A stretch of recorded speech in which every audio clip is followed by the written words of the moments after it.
sino naman chicken burger ng McDo at Burger King. Ano guys, tatry ba natin? Let's go!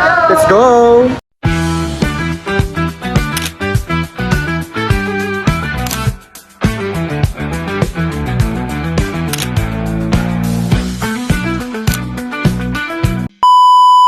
Saan ba dito yung McDo tapos Burger King guys?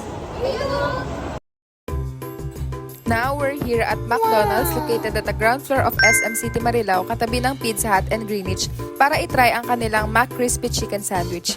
Nagpunta kami dito ng weekdays mga bandang 12 noon so kasagsagan siya ng maraming tao dahil lunchtime. Pero kung makikita nyo naman, mabilis lang yung pila sa kiosk kaya naka-order kami agad. We ordered their chicken sandwich a la carte na nagkakahalagang 59 pesos which is sulit na para sa isang chicken sandwich. As you can see, walang masyadong pila sa kiosk pero kung titignan sa loob ay halos puno na talaga at maraming tao. Dahil ang McDonald's ay isa sa pinakakilalang fast food chain sa Pilipinas. We waited for 1 minute and 50 seconds bago dumating ang aming order na chicken sandwich a la carte and here's us while waiting for our order. After namin umorder sa McDo, dumiretso naman kami sa Burger King. Located din siya sa ground floor ng SM City Marilao. And we ordered their chicken sandwich for 69 pesos. Kung ikukumpara naman natin siya sa McDonald's kanina, dito sa Burger King, mas konti yung tao na umu-order at kumakain. So mas perfect siya sa mga taong gusto ng chill lang at tahimik yung ambience. So nandito tayo sa exciting part, ang tikiman time! Now, para i-compare ang same product na chicken sandwich from the two different fast food chains, isa-isahin natin ang Garvin's 8 quality dimension. Starting from the conformance, expectation versus reality.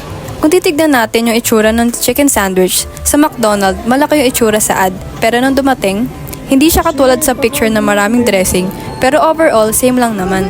For the chicken sandwich naman ng Burger King, di namin in-expect na what you see is what you get. Dahil same na same yung itsura ng sandwich na nakalagay sa ad. Second, for the aesthetics naman. Visual appeal. Fair naman in terms of packaging dahil maayos naman yung balot both ng chicken sandwich ng McDo at Burger King. Next sa features, when it comes naman sa laman ng sandwich, mas lamang ang ingredients ng chicken sandwich ng Burger King compared sa McDonald's. Since yung sa Burger King ay may lettuce at yung bun nila ay hindi normal na tinapay lang. Sesame seeds compare sa McDo na chicken. Mayo at tinapay lang which is nothing special sa isang chicken sandwich. When it comes to the performance naman, parehas crispy yung chicken ng McDo at Burger King. But mas lamang ang juiciness ng Burger King compared sa McDo.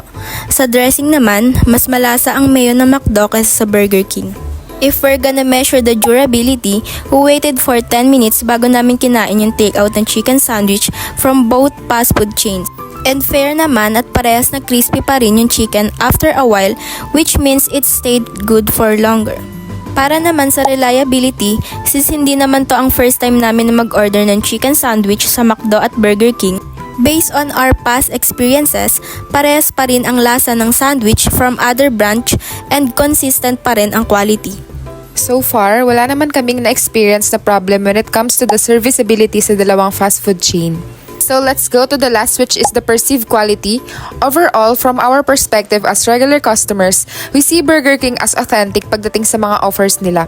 But for McDonald's, we see their consistency and affordability and takbuhan siya ng mga budget-conscious na customers. We're comparing the two products, which is the chicken sandwich ng McDonald's at Burger King using the 8 quality dimension. Ito na ang aming naging conclusion. Mas lamang si Burger King in terms of features, juiciness, at kung ano itsura niya sa ad, ganoon din ito sa personal.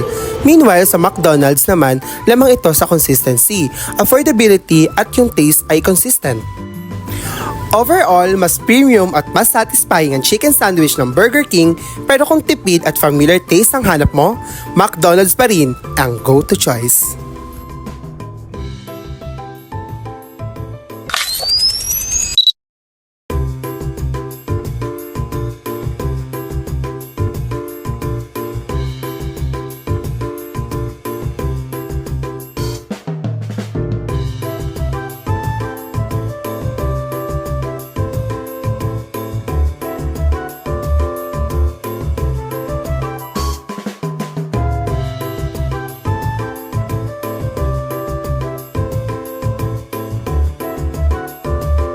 Thank you for watching! Ano daw? Bye!